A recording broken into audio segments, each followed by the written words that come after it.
Ikatan Keluarga Alumni Pendidikan Tinggi Kepamong Praja Sumsel periode 2017-2020 yang dihadiri oleh seluruh ketua IKPTK dari 17 kabupaten dan kota Sumsel, Rabu 30 Agustus 2017.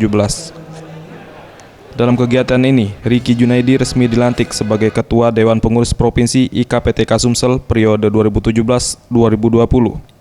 Ia dilantik langsung oleh Ketua DPN IKPTK Pusat Ridho Nizar dan dikukuhkan oleh Gubernur Sumsel Alex Nurdin.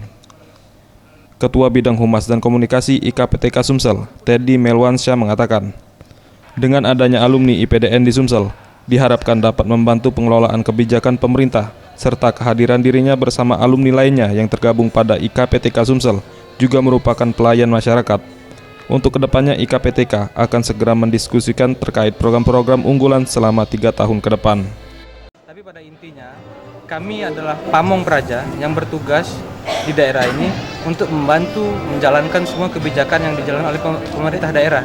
Dalam hal ini kepala daerah, baik itu gubernur, bupati, dan wali kota. Jadi semua kebijakan yang tentu yang positif, yang membangun, wajib hukumnya bagi kami para alumni ini untuk mendukung sepenuhnya. Jadi kembali kepada inti dari kepamongan itu, bahwa pelayan, kami ini adalah pelayan rakyat. Ibaratnya pamong ini adalah seorang ibu, anaknya adalah rakyat. Jadi kami adalah bagaimana melayani masyarakat dengan sebaik-baiknya.